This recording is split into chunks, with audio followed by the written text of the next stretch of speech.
Hi, I'm Catherine, and today I want to talk about my process of some of the art projects I've included in my college art portfolio.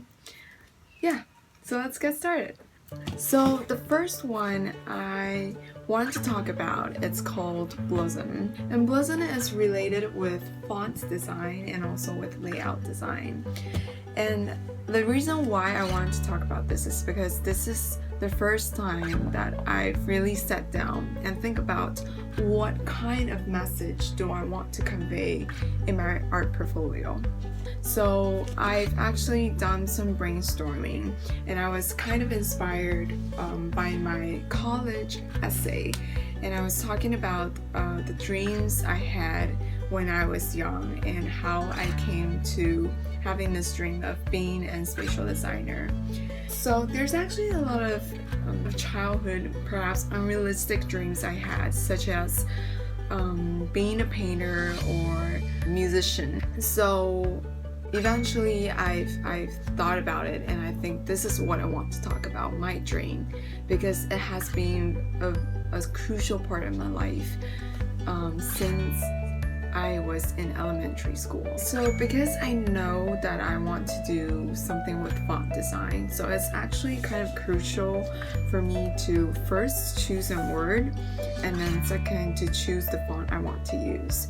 So eventually I chose the word Blossom because I think having a dream and having this passion going part of your life and going through this process of trying to reach closer to your dream is it's like a flower. It's like you're nourishing this seed of dream with different kinds of exposure of design and art, and also with different experience and challenges. And I use this sort of flower metaphor to try to convey this message that dream is like a flower waiting to bloom.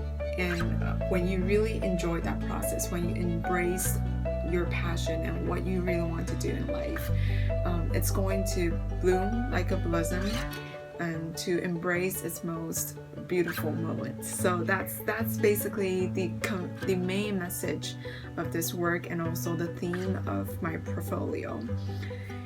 And so next, I've actually did some font testing, and I used Photoshop and look at different kinds of font I want to use. I also check out the 100 fonts in 2017 and chose some of the ones I really like. And eventually I chose this one here, this one.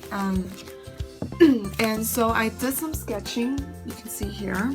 I did some adjustments. So for instance, like the M, I didn't really want it to be so straight, so I adjusted to a little curvy. And so yeah, I did some of my sketchings in my book, and also did some color testings of some of the colors I want to include.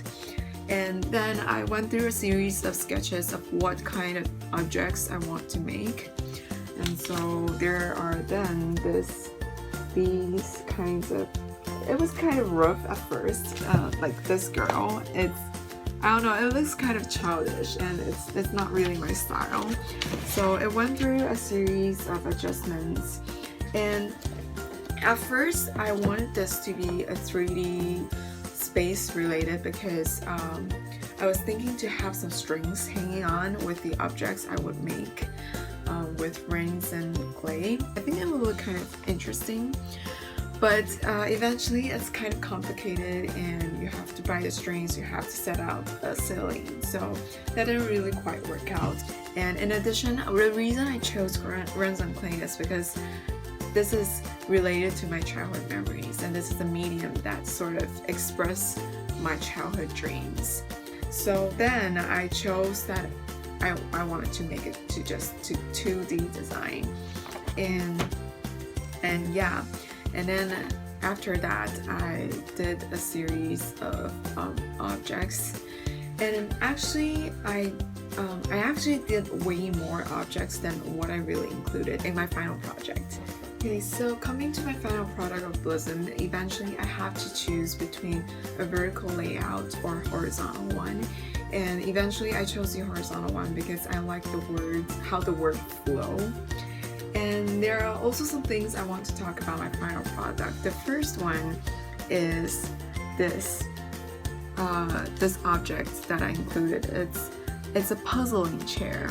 It's actually quite symbolic for this theme of dream, because this is an idea I had when I was in like 5th grade in elementary school, and I was sitting in the classroom and looking at different like little groups we have, and so I thought about a furniture design of this puzzling chairs and puzzling tables that you could actually like puzzle them together, and to basically it's the idea of being able to make your table or your chairs larger or smaller, and so you're not limited to just groups of people you're familiar with.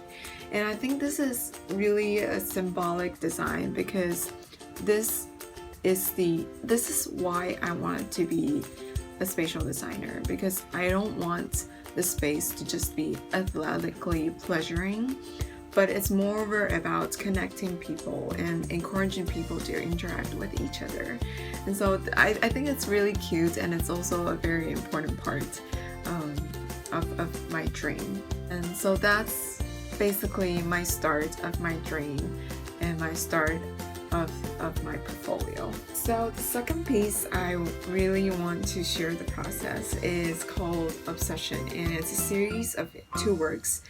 And this is also one of my favorite piece of artwork. So I just want to quickly talk about why obsession.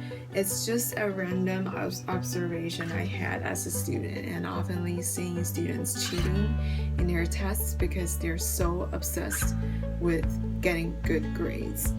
But what I found is like when you're being obsessed with something, it actually hinders your development and your growth and your pursuit of breakthroughs. And so I did some sketchings, and I came up with this. Wait a second. I came up with this rough sketch of a woman, sort of thinking of something, and you can't quite see it.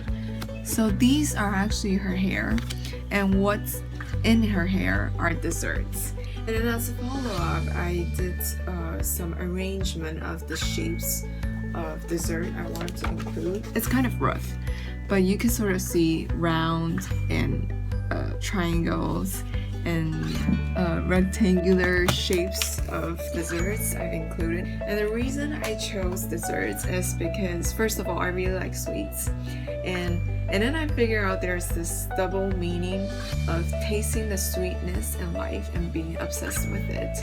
And so I want to use desserts as a symbol